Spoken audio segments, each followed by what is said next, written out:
Jawahar Nagar police station పరిధి యాప్రల్లోని మెహర్బాబా కాలనీలో 25 ఫీట్ల రోడ్డును కబ్జా చేయడమే కాకుండా నడి రోడ్డుపై టెంట్ వేసి రోజు 100 మందితో విందులు వినోదాలతో తాగుతూ తూడుతూ కాలనీలోని ప్రజలను భయభ్రాంతులకు గురి చేస్తున్నారని మెహర్బాబా కాలనీ అసోసియేషన్ సభ్యులతో పాటు కాలనీ వాసులు తెలిపారు.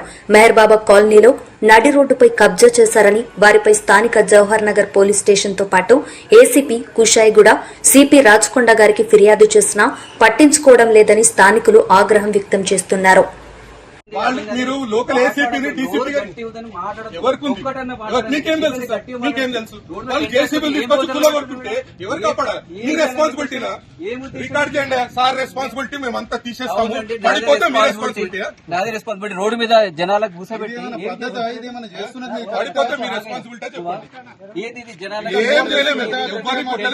జనాలను కూర్చోబెట్టి చేసిన దానికన్నా చాలా తక్కువ. ఇంతమంది రౌడీలను పెట్టుకొని పోలీస్ డిపార్ట్మెంట్ లో అడగండి. మీరు కూడా ఏ కాలంలో మీరు పోలీస్ డిపార్ట్మెంట్ నుంచి వచ్చారు. మీ పోలీస్ వాళ్ళని అనేది వీడియోలు చేసే ఫోటో డీజీ గారి దగ్గరికి వెళ్ళి బతులాడుకోవాల్సిన పరిస్థితి వచ్చింది. ఏం మాట్లాడుతున్నారు మధ్యలో? ఎంత అన్యాయం అండి. డీజీ గారి దగ్గరికి జనాలను పెట్టి ఏ కాలంలో ఉన్నామండి మనము? ఈ ఔటర్ రింగ్ రోడ్డుకు లోపల ఉన్నటువంటి ప్రదేశాల్లో అన్యాయంగా అక్రమంగా భూ కబ్జాదారులు అమాయకుల ప్రజల యొక్క ల్యాండ్ గ్యాబింగ్ చేయడంలో గవర్నమెంట్ ఏదైతే డిసిషన్ తీసుకొని ముఖ్యమంత్రి గారు హైడ్రా పెట్టాలని ఆలోచన పెట్టి రంగనాథర్ గారు లాంటి ఒక సిన్సియర్ ఆఫీసర్ దీనికి చైర్మన్ గా పెట్టడం, వాళ్ళ ఆఫీస్లో ఉన్నటువంటి సబార్డినేట్స్ కూడా చాలా సిన్సియర్ గా పనిచేయడం అబ్జర్వ్ చేస్తున్నాం. ఇప్పుడు బడాబాబులు చేసే దౌర్జన్యాలను అడ్డుకోవడానికే ఇది ఉంది. కాబట్టి ఈ రోజు కూడా మా దగ్గర ఒక దళితుడైనటువంటి రాంబాబు మా కాలనీలో లోన్ తీసుకొని రకరకాల ఇబ్బందులు పడి ఇల్లు కట్టుకున్నాడు, స్లాబ్ వేసిండు, దానికి గాను ఎల్ఆర్ఎస్ కట్టిండు, జిహెచ్ఎంసీ పర్మిషన్ తీసుకున్నాడు. ఈ రకంగా వీళ్ళు 2 సార్లు రూమ్ కడితే కూడా జిహెచ్ఎంసీ మల్కాజిగిరి వాళ్ళు 2 సార్లు కూలగొట్టిర్రు. 3వసారి దౌర్జన్యంగా వాళ్ళు గుండాలని పెట్టి మీరు చూస్తున్న టెంట్ పెట్టుకొని ఈకైనా వంటలు పెట్టుకొని రాత్రి పూట తాగుడు తందానాలుడు ఇంత దౌర్జన్యం చేస్తుంది హైదరాబాద్ చూసిర్రు. కాబట్టి మాకు పూర్తి నమ్మకం ఉంది ఏంటంటే ఈ దౌర్జన్యం పోలీస్ ఆల్రెడీ మేము తీసుకున్నాం సార్. డీసీపీ మేడం దగ్గర పర్మిషన్. మీకేమైనా ఏది మేడం అడగండి.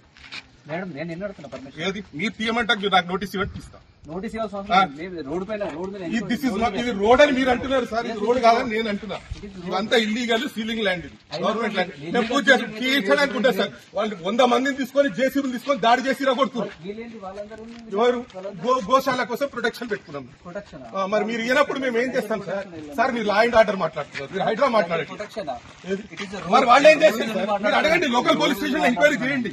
మీరు లోకల్ పోలీస్ స్టేషన్ లో వాళ్ళు ఏం చేస్తారో కనుక్కోండి. ఎంత మందిని కొట్టిరు, ఎట్లా ఇరా కొట్టేసారు, ఎంత దౌర్జన్యం చేశారో మీరు లోకల్ పిఎస్ లో కనుక్కోండి. మాట్లాడండి. నేను కూడా మాట్లాడతాను. వచ్చి న్యాయం కోసం కొట్లాడుతున్నాం మేము, గోశాల కోసం. ఎవరిని గుంజుకోవట్లేదు మేము. మీ డీజీ గారు జితేందర్ గారిని కూడా కలిసాం మేము. డీజీ సార్ని కలిసినాకనే మీ అశక్తతోటి మేము చేసుకోవాల్సి వస్తుంది ప్రొటెక్షన్. హిందూ మత సంస్థలు మీరేం చేస్తున్నారని సాయంత్రం చూపిస్తా సార్. ఇట్లా అనుకోవద్దు. ఎప్పుడైనా సరే న్యాయంగా పోతాం. మీరు మేము కొట్టుకోవద్దు పర్సనల్ గా. మీరు ఆ లేఅవుట్ అథెంటికేటెడ్ అని ఇవ్వండి శ్రీనివాస్ గారు. I will agree.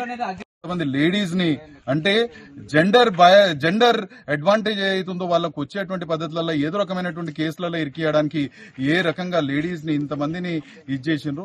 So Hydraa వాళ్ళు వచ్చిన తర్వాత హైడ్రా ఆఫీసర్ ఆదిత్య గారు వచ్చిండ్రు. సో ఇన్స్పెక్షన్ చేసిండ్రు. సో డెఫినెట్ గా ఏదైతుందో వాళ్ళతో కూడా వాళ్ళు ఏదో రకమైనటువంటి వితండవాదం వాళ్ళు చెప్పేటువంటి ప్రయత్నం చేసిండ్రు. ఇంట్లో గమనించాల్సినటువంటి అంశం ఏంటంటే వాళ్ళ డాక్యుమెంట్స్ లోనే చాలా క్లియర్ కట్ గా రోడ్ ఏదైతుందో ప్లాట్ నెంబర్ 82లో అదేవిధంగా 738 స్క్వేర్ యార్డ్స్ కి సంబంధించినటువంటి దాంట్లో చాలా క్లియర్ కట్ గా చూపిస్తుంది. తర్వాత మాకు సంబంధించినటువంటి లేఅవుట్ ఏదైతుందో, తర్వాత ప్లాట్ నెంబర్ 115కి ఇచ్చినటువంటి పర్మిషన్స్ ఏదైతుందో ఇవి చాలా క్లియర్ కట్ గా 100% ఇది రోడ్ ని ఆక్యుపై చేసిండ్రు అని చెప్పేసి దాని మీద వాళ్ళు మాట్లాడుతుంటే అదర్ సైడ్ నుంచి ఏదైతుందో సంబంధం లేనటువంటి వ్యక్తులు ఏదైతుందో ఏడో అడ్డదొడ్డంగా వాళ్ళు వాదించేటువంటి ప్రయత్నం చేసిండ్రు. ఇవన్నీ చూసిన తర్వాత ఎంక్వైరీ చేసిన తర్వాత దీని మీద ఏదైతుందో హైడ్రా యాక్షన్ ఇనిషియేట్ చేస్తుందని చెప్పేసి ఇచ్చిండ్రు. మేము కూడా పూర్తి నమ్మకంతో ఉన్నాం. 100% ఏదైతుందో హైడ్రా వీళ్ళు చేసేటువంటి అరాచకాలు ఏదైతుందో టెంపుల్ పేరు చెప్పుకొని వీళ్ళు ఏ రకంగా అవుతుందో ల్యాండ్ ని ఆక్యుపై చేసి ఇల్లీగల్ గా ఆక్యుపై చేయడానికి వాళ్ళు చేస్తున్నటువంటి ప్రయత్నాలు, ఈ సభ్య సమాజం ఏదైతుందో ఈ ప్రెసెంట్ 21st సెంచరీలో ఈ రకంగా జరగవచ్చా అని చెప్పేసి, జరగడానికి ఇట్లా సాధ్యపడుతుందా అని చెప్పేసి అందరు బిత్తరపోయేటువంటి పద్ధతులలో వాళ్ళు బిహేవియర్ ఏదైతుందో దాన్ని అన్నింటినీ అరెస్ట్ చేయాలి. సో దాంతో పాటు ఏంటంటే మాకు పూర్తి నమ్మకం ఉంది హైడ్రా మీద డెఫినెట్ గా యాక్షన్ ఇనిషియేట్ చేస్తారని చెప్పేసి. సో గవర్నమెంట్ కూడా ఆలోచన చేయాల్సినటువంటి అవసరం ఉంది. ఇటువంటి ల్యాండ్ గ్రాబర్స్ ఏదైతుందో వాళ్ళని ఖచ్చితంగా శిక్షించాల్సినటువంటి అవసరం ఉంది అని చెప్పేసి మేయర్ బాబా ప్లాట్ ఓనర్స్ వెల్ఫేర్ అసోసియేషన్ భావిస్తుంది. సో ఈ సందర్భంగా మనందరి మీద బాధ్యత ఉంది.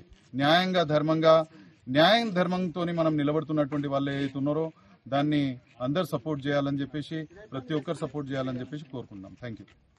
మేయర్ బాబా కాలనీకి సంబంధించినటువంటి రోడ్ ఏదైతుందో 25 ఫీట్ రోడ్ ఏదైతుందో దాన్ని టీఆర్కే రావు అని రైల్వే అడ్మినిస్ట్రేటివ్ సర్వీస్ కి సంబంధించినటువంటి ఆఫీసర్, ప్రెసెంట్లీ ఆయన director general mines and geology Maharashtra government లో పనిచేస్తున్నారు.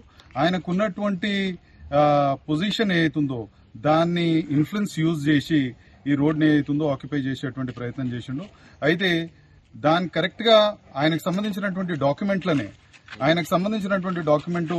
ప్లాట్ నెంబర్ 81, ప్లాట్ నెంబర్ 82, అదేవిధంగా 738 గజాలకు సంబంధించినటువంటి డాక్యుమెంట్ ఏదైతుందో ఈ 3 డాక్యుమెంట్ల చాలా క్లియర్ కట్ గా 25 ఫీట్ రోడ్ ఏదైతుందో ఆ ఎండింగ్ వరకు చూపిస్తుంది. అయితే అయినా కానీ మేము ఫోర్సిబుల్లీ ఆక్యుపై చేసుకుంటాం, మీరు ఏం చేసుకుంటారో చేసుకోరు అని చెప్పేసి వాళ్ళకున్నటువంటి అర్ధబలం అంగబలం ఏదైతుందో దాన్ని ఉపయోగించుకొని ఈ రోడ్ ని ఆక్యుపై చేసిండ్రు. అయితే ఈ రోజు కూడా మీరు 4వ తారీఖు నాడు నుంచి ఈ రోజు వరకు ఏంటంటే డైలీ దాదాపు 70-80 మందిని పెట్టి వాళ్ళు ఏ రకంగా ఎంత అరాచకం సృష్టిస్తున్నారు అంటే అంత అరాచకం సృష్టిస్తున్నారు. మా లేఅవుట్ లో ఉన్నటువంటి ప్లాట్ నెంబర్ 115 కి సంబంధించినటువంటి ప్లాట్ ఓనర్ ఎవరైతే ఉన్నారో ఆయన పర్మిషన్ తీసుకొని, మున్సిపల్ పర్మిషన్ తీసుకొని ఆయన కన్స్ట్రక్షన్ చేసుకుంటే ఆయన ఇంట్లోకి ఆయన పోకుండా ఆయన ఇంటి ముందు ఏ రకంగా రోడ్డు కన్స్ట్రక్షన్ చేసిండ్రో మీరు అందరు చూస్తే మీకు అర్థమవుతుంది. అయితే ఎన్ని రకాలుగా చెప్పినా గానీ కింద పోలీస్ స్టేషన్ల సిఐ గారి దగ్గర నుంచి, ఏసీపీ గారి దగ్గర నుంచి, సిపి గారి దగ్గర నుంచి డీజీపీ వరకు ప్రతి ఒక్కరికి కంప్లైంట్ చేసి ఉన్నాము. మాకు సంబంధించినటువంటి లేఅవుట్ లో ఉండేటువంటి ఆ రాంబాబు ఇంటి ముందర 2 సార్లు కెమెరాస్ ని వాళ్ళు ధ్వంసం చేసిండ్రు. అయితే ఆ కెమెరాస్లలో రికార్డ్ అయినటువంటి అంశాలు ఏదైతుందో ఎంత ఆబ్జెక్షనబుల్ పనులు వాళ్ళు చేసిండ్రు అని అంటే అంత ఆబ్జెక్షనబుల్ పనులు వాళ్ళు చేసిండ్రు. అది పబ్లిక్ లకు పోతుందేమో అని చెప్పేసి జనాలలో పోతే జనాలందరూ వాళ్ళని అసహించుకుంటారు. ఈ సభ్య సమాజం ఏదైతుందో చూస్తుంటే ఇంత దారుణమైనటువంటి పరిస్థితులు క్రియేట్ చేసిండ్రా అని అందరికీ తెలుస్తుంది అని చెప్పేసి ఉద్దేశంతో వాళ్ళు ఏంటంటే కెమెరాస్ పగలగొట్టి మెమరీ కార్డు ఇవన్నీ తీసుకుని పోయినారు. అయినా కానీ మేము మున్సిపల్ అథారిటీస్ ఏదైతుందో మల్కాజ్గిరి మున్సిపల్ డిప్యూటీ కమిషనర్ కి, జోనల్ కమిషనర్ కి అదేవిధంగా ఏంటంటే హైడ్రా కూడా కంప్లైంట్ ఇవ్వడం అనేది జరిగింది. హైడ్రా జ్యూరిడిక్షన్ లో ఏదైతుందో రోడ్ ని ఫోర్సిబుల్లీ ఎంక్రోచ్మెంట్ చేసేది హైడ్రా జ్యూరిడిక్షన్ లో ఉంది అని చెప్పేసి మాకు తెలియగానే కంప్లైంట్ ఇవ్వడం అనేది జరిగింది. అందులో భాగంగానే ఈ రోజు హైడ్రా నుంచి వచ్చి ఇన్స్పెక్షన్ చేసి వాళ్ళు సైట్ ఇన్స్పెక్షన్ చేస్తామని చెప్పేసి అన్నారు. సైట్ ఇన్స్పెక్షన్ చేసేటువంటి క్రమంలో వీళ్ళందరూ